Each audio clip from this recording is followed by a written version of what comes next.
according to our maths calculation for Slovenia, according to PM Bakchi, Ekadashi comes today here in Slovenia, but in India, because it is Vidha, means impure, fasting comes tomorrow on Mahadvadashi. Sometimes this calculation. I also heard in one recording from Russia, one time Gurudev was there and was following Ekadashi on another day than the local devotees. And Gurudev explained to them why. Because when he joined the Mad in Chaitanya Mad, original Chaitanya Mad, he was under Srila Bhakti Kushum Shraman Maharaj in publication, and also they were doing this calendar. So at that time he heard from him and also from Srila Bhakti Pramod Puri Goswami Maharaj, maybe some others, that Prabhupada ordered them to make Panjika according to PM Bakchi almanac, not according to this modern Vishuddha Siddhanta, but according to PM Bakchi. So Gurudev was seeing that, and he said that is why. And he said also, I'm thinking I'm in India. Because Gurudev many times said, where your mind is, you are there. If my body is in Slovenia, but I'm thinking about Vrindavan Dham, then I'm in Vrindavan. If my body is in Vrindavan, but I'm thinking about my house there, some other place, something, then I'm there. Where my mind is, my attention, there I am. All energy goes there. So that time Gurudev also, he showed like that, closing eyes, he said, I'm thinking I'm in India. So following that Ekadashi, so sometimes there is difference of calculation, because some are calculating sunrise when the disk comes out, it is already sunrise. Some are calculating when half sun comes out, half, that is sunrise, and like this. So different way of calculating what to do. So for us it is very auspicious day, and this Utpanna Ekadashi is also the first one, if we can say first one, because there is no first one, but Lila is on this Utpanna Ekadashi, that fight between Krishna and Mura demon happened. There was one demon, Mura. He was disturbing all, and he took all the powers from demigods. He was doing all duties. So demigods, they took shelter of Krishna and they told him, then Krishna came and he fought with that Mura demon, but playing the pastime that he cannot kill him. So then Krishna went to one cave to rest, and Mura came after him, and he was searching for Krishna, but he saw one female goddess was there, and she fought with him and she killed him. Then when Krishna woke up, he asked her, who are you? Then she said, I am your internal potency. I killed that demon. Then Krishna said, very good. So since you appeared from me on Ekadashi day, 11th lunar day, you will be known as Ekadashi Devi. And whoever will observe you, means all observation, that is fasting and also staying near Krishna, then he will be delivered from all sinful reactions and also he will get my service. That is why it is one of the 10 principal limbs of devotional practice out of 64. First 10 are more important, what you have to do, and the second 10 is what you have to give up for the service of Krishna. So among first 10, observing Ekadashi is there. So all devotees, they are observing Ekadashi to please Krishna. Those who are on Vaidhi marg, also those who are on Raga marg. You will find in Vishwanath Chakravarti Thakur's Ragavartma Chandrika that Ekadashi following is compulsory.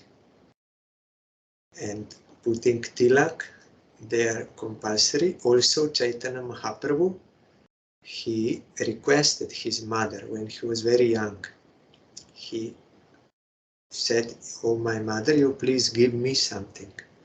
Because mother's nature is she wants to give to the child, and child's nature is to take from mother. So he approached in this way, not in order to like instruct from above, but he said, "Mother, please give me something." Then of course mother will say, "Yes, whatever you like, I will give you."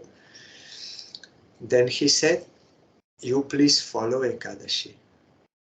Because all great sins, even up to cow killing, eating the meat of cow, they are present in the grains and beans, these things, on Ekadashi. So you please give me this, you please follow Ekadashi fasting. Then she started. So Mahaprabhu also taught this, very important. And there is karma kant observance. There many material benefits are shown that you will get if you follow Ekadashi in order to attract those more ignorant people to follow Ekadashi, to start, because they are attracted by getting those material benefits. But those who have accepted pure devotional practice, they will do only for the satisfaction of Krishna, like Ambrish Maharaj did. In Bhagavatam, there is example. You know, he became a great devotee, pure devotee by sadhana, gradually. He engaged all his limbs in the service of Krishna, and he was doing all 9 types of devotional practice, all Shravan, Kirtan, Smaran, all. And gradually he could remove all other desires and he could get pure devotion to Krishna, and he engaged ministers to govern this world. He was the owner of whole world, but he himself, with his own energy, with his own hands, everything, he was always serving Krishna, his deity, and Vaishnavas, and hearing Harikatha, all these things he was doing. So because of having that supreme taste and supreme knowledge, he was not attached to this world, although he was sole owner of the whole world. He was not attached. This is not mine. If I will think this is mine, then I will have to suffer because of that. Everything belongs to Krishna, including my wife, including everything belongs to Krishna. And he would fully serve and also engage his citizens in the service of Krishna. How? By arranging in his kingdom Harikatha program was there, compulsory for everyone. Everyone has to hear Harikatha in his kingdom. So because of that, they also got higher taste, and they had no any other desires, including they had no desire for heavenly planets. There was no problem. That is the solution to all problem, but difficult to apply in Kali Yuga and with the jivas who don't have Sukriti. But that is the real solution. Then there is no problem. So you know, then Durvasa Rishi came on Dvadashi, and Ambarish Maharaj invited him, please take prasad in my house. This is the necessity of householder, to serve the guests, especially if the sadhu guests are coming. So Ambarish Maharaj invited, then Durvasa Rishi said, yes, I will come. But he went to take bath in Jamuna and was meditating on Brahman and lost feeling of time and everything. So he did not come back quick. And Ambarish Maharaj was in great dilemma what to do. I should not eat before I feed the guest. I'm host. At the same time, I should break my fast in time. Otherwise, I will displease Vishnu, because that is the rule of fasting. So what to do? Then he consulted with Brahmins, and Brahmins said, you can take water because you are following Ekadashi Brata without drinking and eating nothing. So you can take some Charanamrita. According to Shastra, taking water is like eating and also not eating. So he took one drop of Charanamrita only on Kusha grass, and he broke the fast, but the Durvasa Rishi could understand. By meditation, he could understand, and he came back and he thought he did wrong. According to etiquette, householder and host should first feed the guest. So this Ambarish Maharaj is a very proud person. He's a king. He's thinking, I am owner of everything.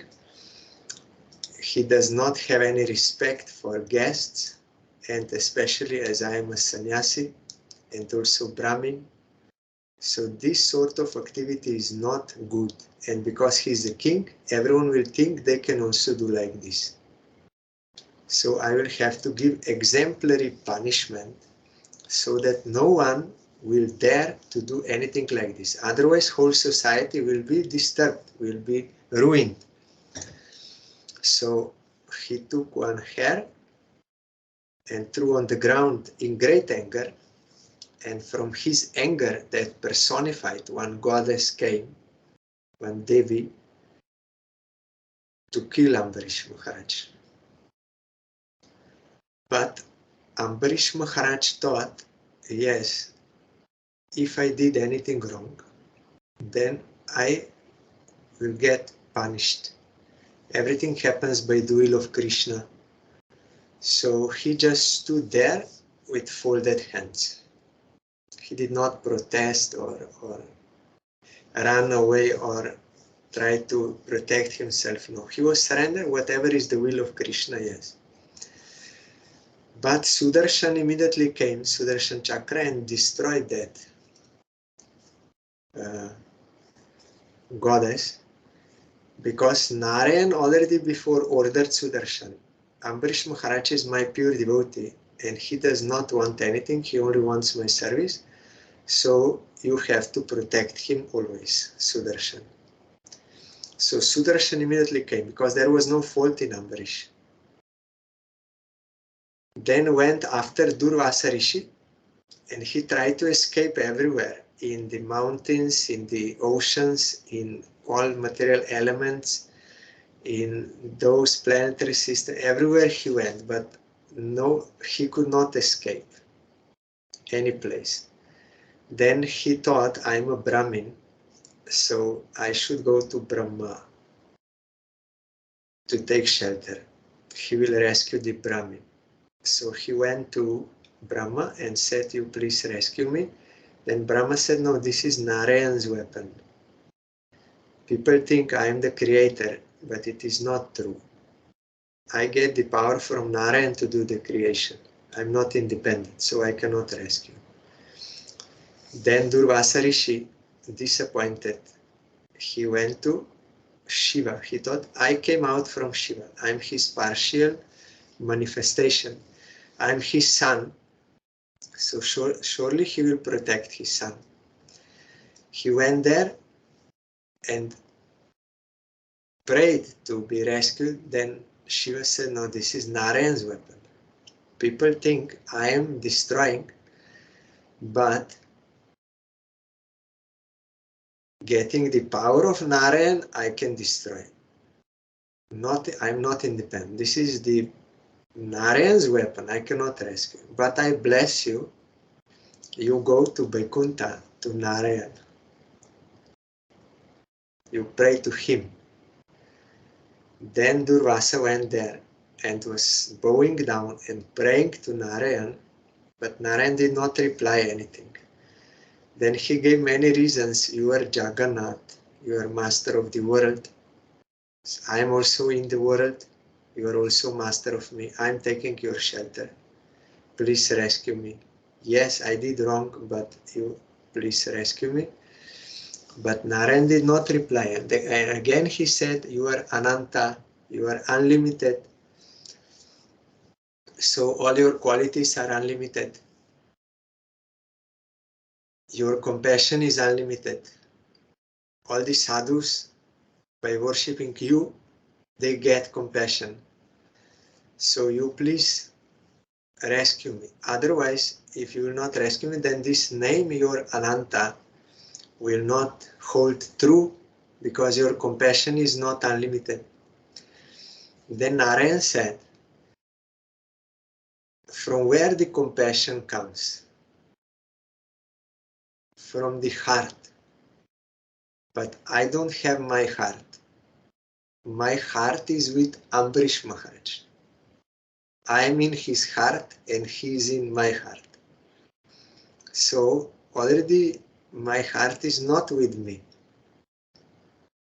And also, you went to Brahma and Shiva, what did they say? They said they are subordinate to you. Then Narayan said, like that, I am also subordinate. I am not independent. I am subordinate to my devotee. He does not want anything from me, so I have to give myself to him. He can control me. Like chaste wife controls her husband by her service. Although she does not own anything, but by her service, she brings him under control. Like that, I have no. So if you want to be rescued, you have to go to Ambarish Maharaj. Then Durvasa had to go and he was ashamed and he bowed down to Ambarish Maharaj, and Ambarish Maharaj was waiting for him 1 year, feeling sad. I disrespected a guest, a sannyasi, a Brahmin. So how I can eat? He was not eating, only drinking water. In Satya Yuga, that was possible. So then, why you are bowing down to me? You are in all respects, you are superior to me. It is not good. Then Durvasa said, no, I went everywhere. And I went to Narayan also. And yes, Narayan also told in Vaikuntha, you think Ambarish Maharaj is some ordinary householder attached. But he's not attached to anything. He has given up everything for me. He only wants my service. He gave up all enjoyments and everything. And also, you thought you were superior because you are sannyasi, Brahmin, he's a householder and kshatriya. So you thought you were superior, but it was proven when that goddess came to kill Ambarish Maharaj, he did not step one step back. He was there, ready to receive what is due to me. He was ready. He was not running out of fear or trying to protect. But you immediately when Sudarshan Chakra came, you ran away for your life. So who is superior? Who has fear and who is fearless? Ambarish Maharaj did not go anywhere. Narayan told to Durvasa. Then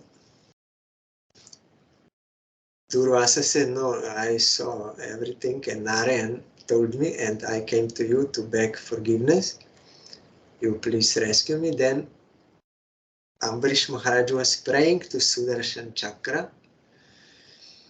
You please forgive this Brahmin. He has no fault. I am giving all my pious activities to him, so you please rescue him. But Sudarshan did not. And then he ultimately he said, I am not a devotee, but if some time I did something to satisfy Krishna, then I'm giving that to this Brahmin or sannyasi. You please don't disturb him. Then Sudarshan left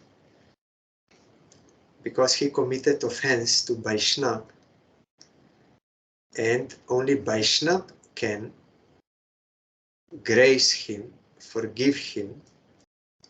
So that was shown. Then Durvasa Rishi understood the glory of Vaishnava. Anantadas, the servant of Ananta, Supreme Lord. They are supreme. No one is equal to them. You cannot comprehend their glory. So then they took prasad together, and then Durvasa Rishi was very happy, and he went to every place after that, and he was singing the glories of real devotees of Supreme Lord. So here we have this example how one, by following Ekadashi, one can satisfy Supreme Lord fully, and Supreme Lord will protect him from all. Yesterday also we heard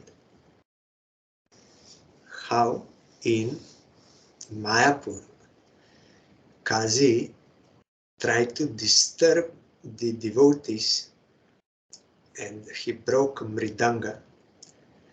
Then first, and Srivas, he beat some devotees as a warning, and he prohibited Kirtan.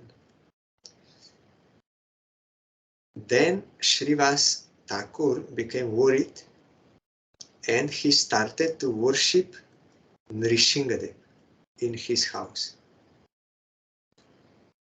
Because Nrishingadev is Krishna in the function of removing obstacles to devotion.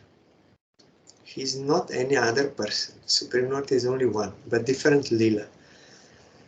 So then Mahaprabhu kicked on the door of Srivas Thakur. He went inside directly and he said, whom you are worshipping? I am that Nrishinga. I will kill all atheists and I will protect the sadhus. Don't fear anything. I am here. I am Nrishinga. And he showed him Nrishinga form. Chaitanya Mahaprabhu. Who is Chaitanya Mahaprabhu? Radha Krishna combined. The giver of Unata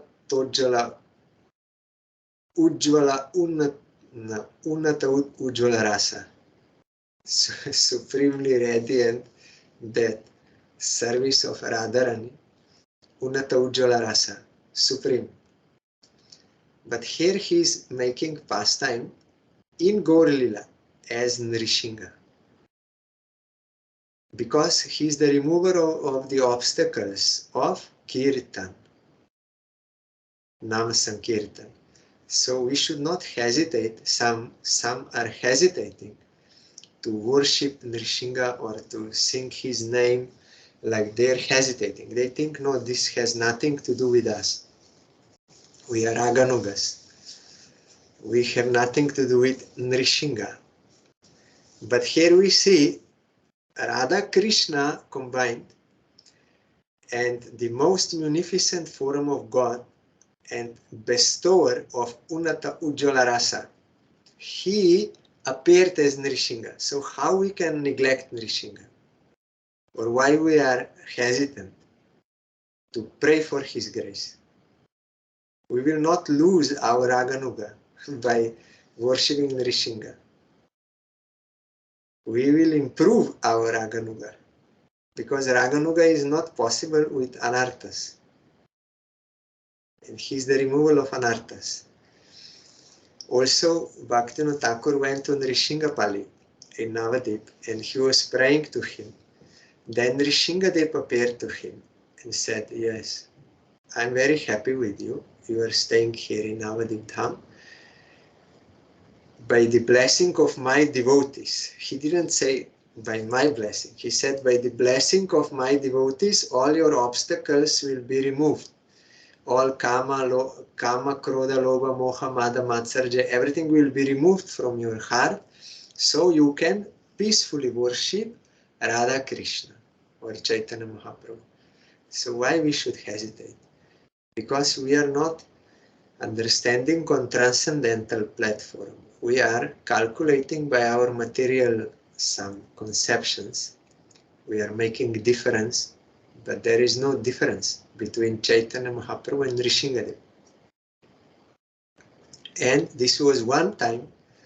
Another time in Kazi, he appeared to him in dream, Chaitanya Mahaprabhu, as Nrishinga, and warned him, I will kill you. But Kazi prayed for forgiveness and Nrishingadev forgave. Then Mahaprabhu came and Kazi had to tell him this, and that he will not stop Kirtan. Then Mahaprabhu blessed him also by touching him, and Chand Kazi became pure devotee. You will find his Samadhi Mandir in Mayapur, in north side. Pure devotees. His Samadhi is there. Chaitanya Mahaprabhu himself put that Golok Champaka tree in that place.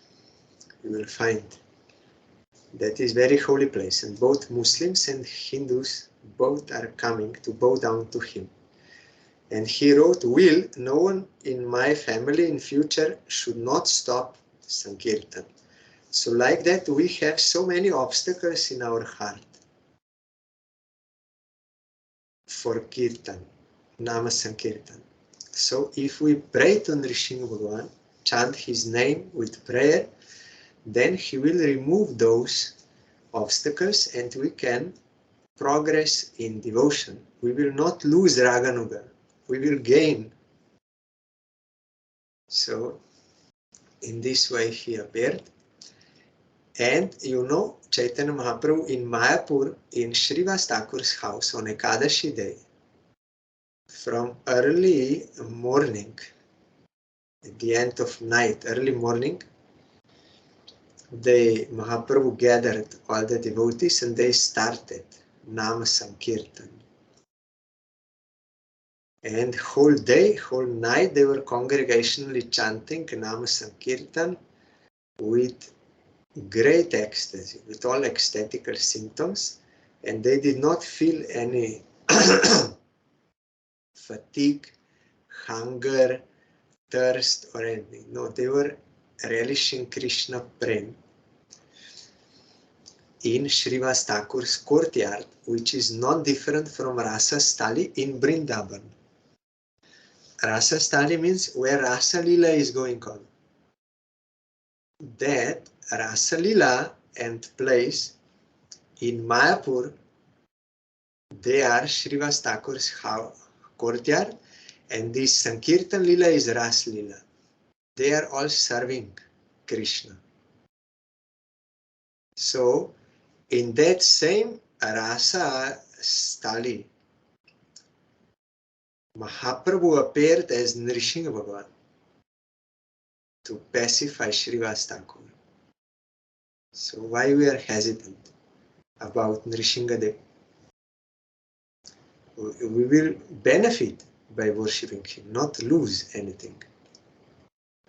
So Mahaprabhu did like that, and he ordered Sanatana Goswami to write that on Ekadashi day one has to give up all enjoyments, all sinful activities, and with all good qualities, means with pure devotion to Krishna, he should remain near Krishna through service.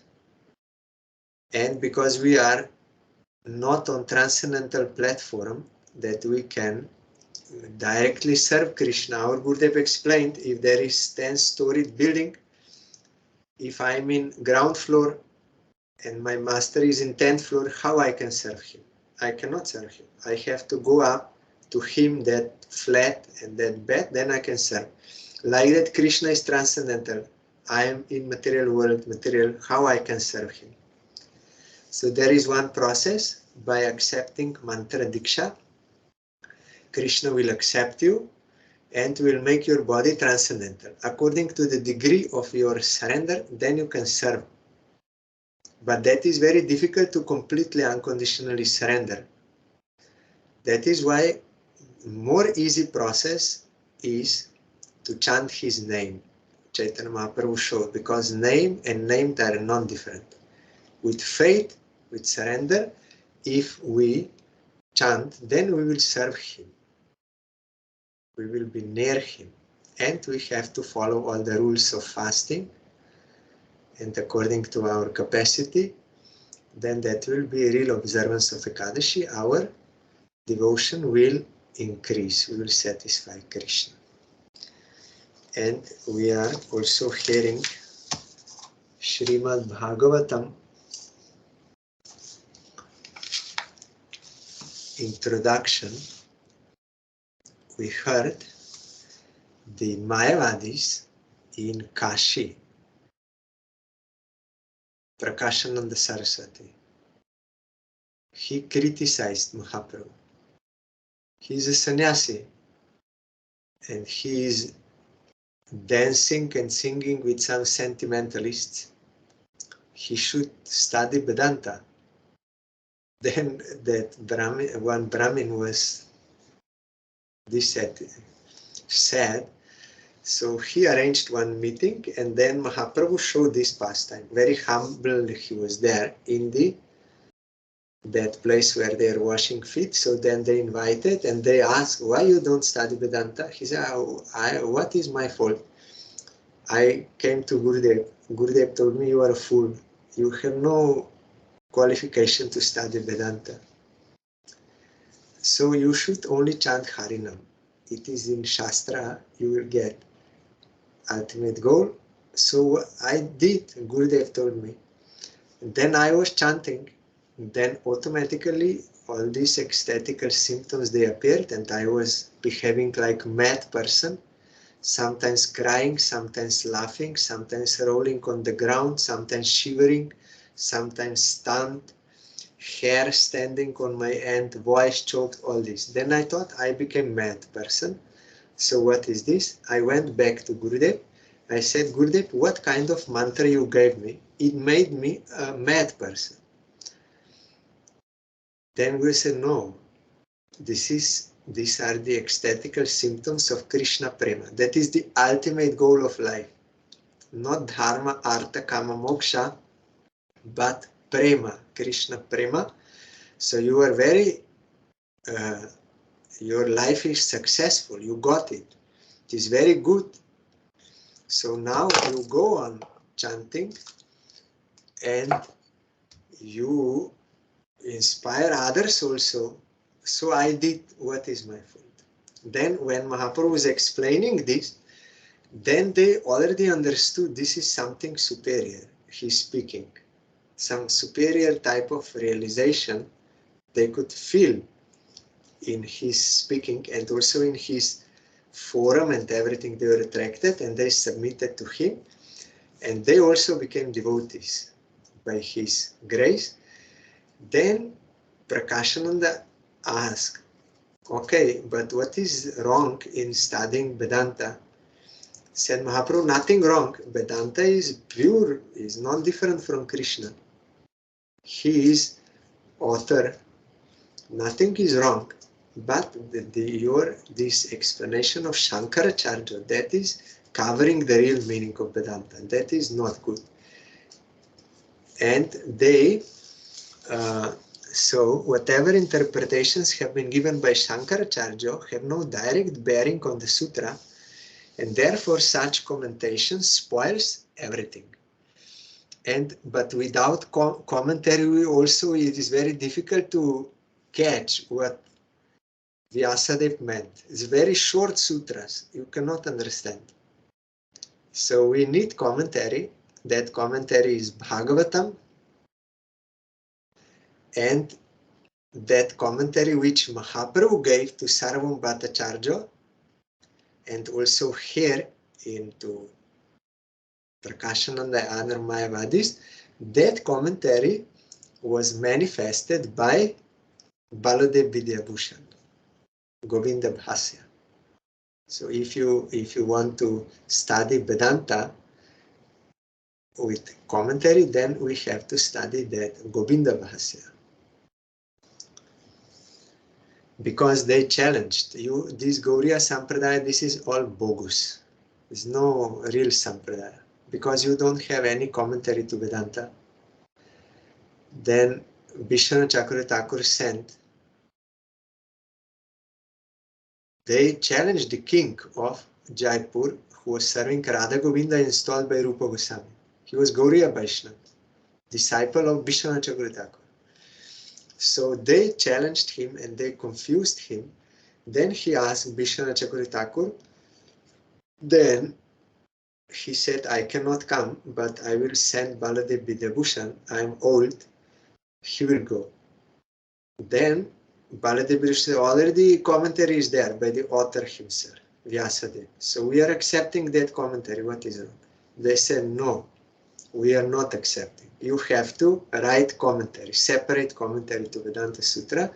Otherwise, we will not accept you as a Sampradaya. And mantra chanted by you is also not accepted, it's bogus. Because only from Sampradaya, if you get mantra, that is accepted. You have 7 days time. Because they know no one can write in 7 days. Commentary to Vedanta Sutra.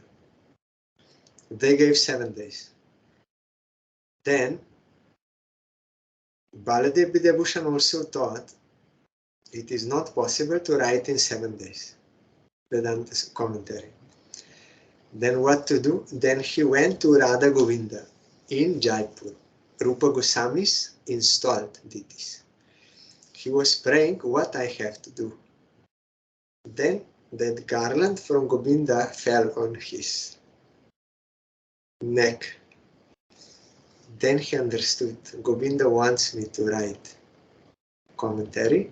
So in dream, 3 dreams he got. In 3 dreams, first little, then in the 3rd time, full commentary, so he wrote. So now the real meaning of Vedanta Sutra, now Mahaprabhu is explaining here. The word Brahman indicates the greatest of all, because Atato Brahma Jigyasa, now is the time to inquire about Brahma or Brahman. Who? The word Brahman indicates the greatest of all, which is full with transcendental opulences, superior to all. Brahman is ultimately the personality of Godhead, and he is covered by indirect interpretations and established as impersonal. Everything that is in the spiritual world is full of transcendental bliss, including the form, body, place, and paraphernalia of the Lord. All are eternally cognizant and blissful. It is not the fault of the Acharya Shankar that he has so interpreted Vedanta, but if someone accepts it, then certainly he is doomed. Anyone who accepts the transcendental body of the personality of Godhead as something mundane certainly commits the greatest blasphemy. The Lord thus spoke to the sannyasi almost in the same way that he spoke to Bhattacharya in Puri, and by forceful arguments he nullified the Mayavada interpretations of the Vedanta Sutra. All these sannyasis there claimed that the Lord was personified Vedas and the personality of Godhead, which is true. He is God, and from him Vedas are coming. They are not different from God. If you will read Jiva Goswami's Sat Sandarbhas, then you will see that for the establishment of Chaitanya Mahaprabhu's supreme Siddhanta of Achintya Bheda Bheda and about pure devotion of Vrindavan as the highest, he wrote 6 theses, Sandarbhas, Tattva Sandarbha, then Bhagavat Sandarbha, Priti Sandarbha, Bhakti Sandarbha, Paramatma Sandarbha, and 6 there.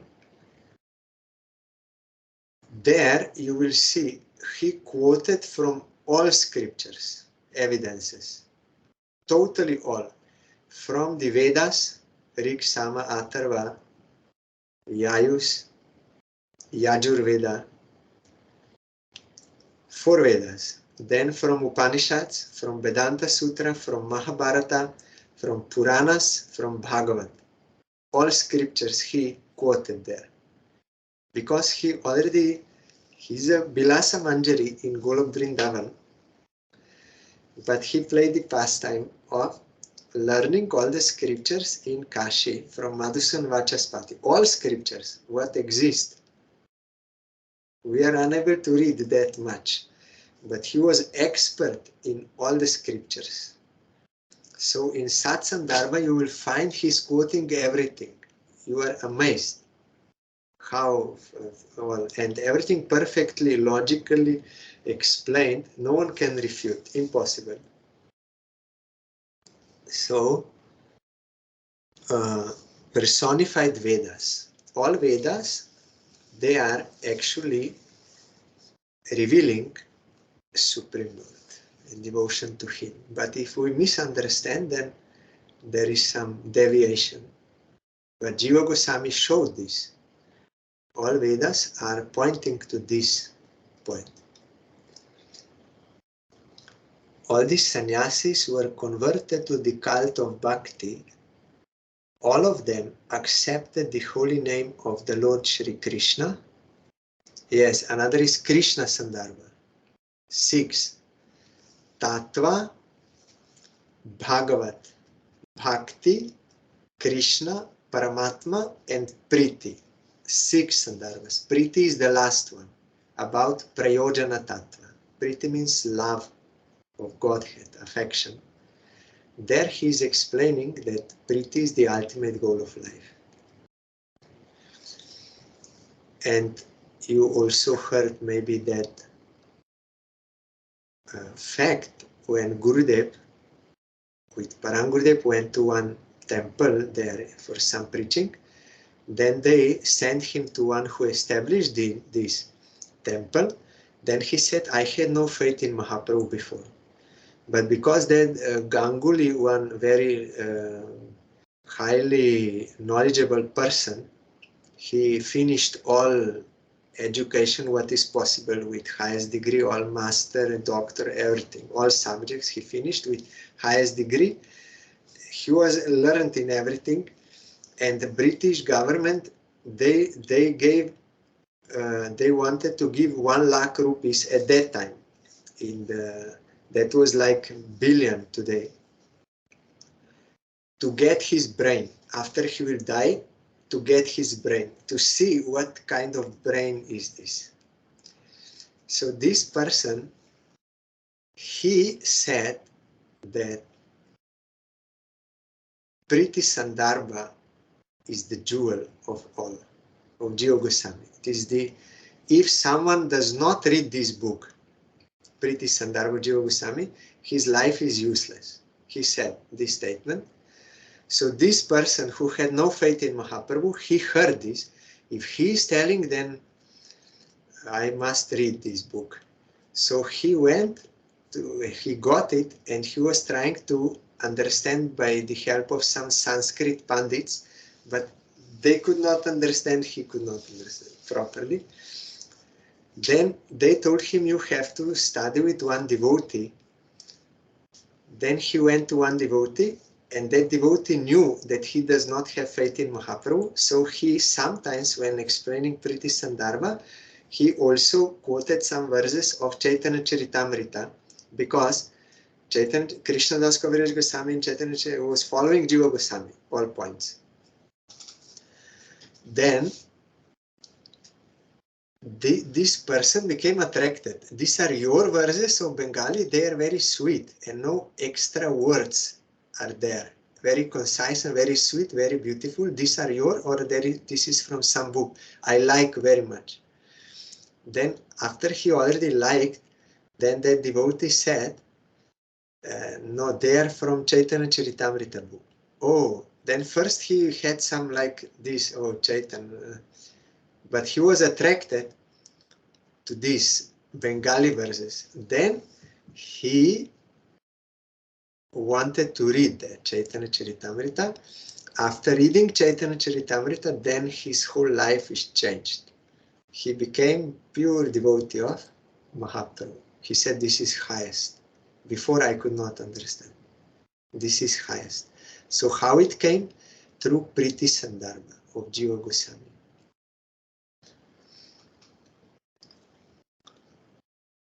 All sannyasis were converted to the cult of bhakti. All of them accepted the holy name of the Lord Shri Krishna, and they dined together with the Lord in the midst of them. After this conversion of the sannyasis, the popularity of the Lord increased at Varanasi, and thousands of people assembled to see the Lord in person. The Lord thus established the primary importance of SRIMAD Bhagavat Dharma, and he defeated all other systems of spiritual realization. After that, everyone at Varanasi was overwhelmed with the transcendental Sankirtan movement. While the Lord was camping at Varanasi, Sanatana Goswami also arrived after retiring from office. He was formerly one of the state ministers in the government of Bengal, Prime Minister, then under the regime of Nawab Hussain Shah. He had some difficulty in getting relief from the state service, for the Nawab was reluctant to let him leave. That time there was no vote and these things. You could get high position only by your competency. Not nowadays. The more you know how to cheat and the more you know how to bribe and all these things, then you can get high position. This is nowadays. But that time, because there was no vote, by competency they got. So Sanatana Goswami was very competent. Nawab was having full trust in him. He was Hindu, Sanatan, but so competent that Muslim engaged him. And he could not get relief because Sanatana Goswami said, I am very sick, I cannot come to the job. And he was studying Bhagavatam in his house with Brahmins. Then Hussain Shah came and he saw that he is not. Then he was requesting him, you please come back, I need your help. You are very competent, and now also I will go to attack Orissa. You have to come with me. Then Sanatan firmly said, no, this is even worse. You want to disturb the servants of Jagannath there. How I can go with you? Then I will never go with you.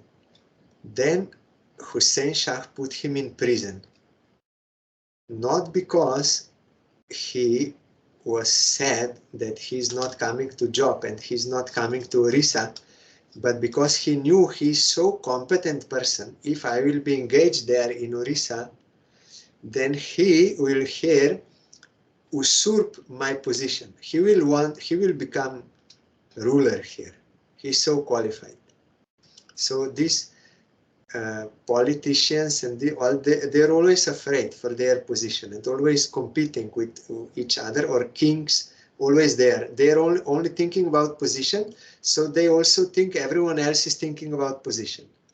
Those who are thinking about money, they think everyone is thinking about money. Those who are thinking about sex enjoyment, they think everyone is thinking about this, even sadhus and everyone. So that is that vision. So he thought he will take my position, so I have to imprison him.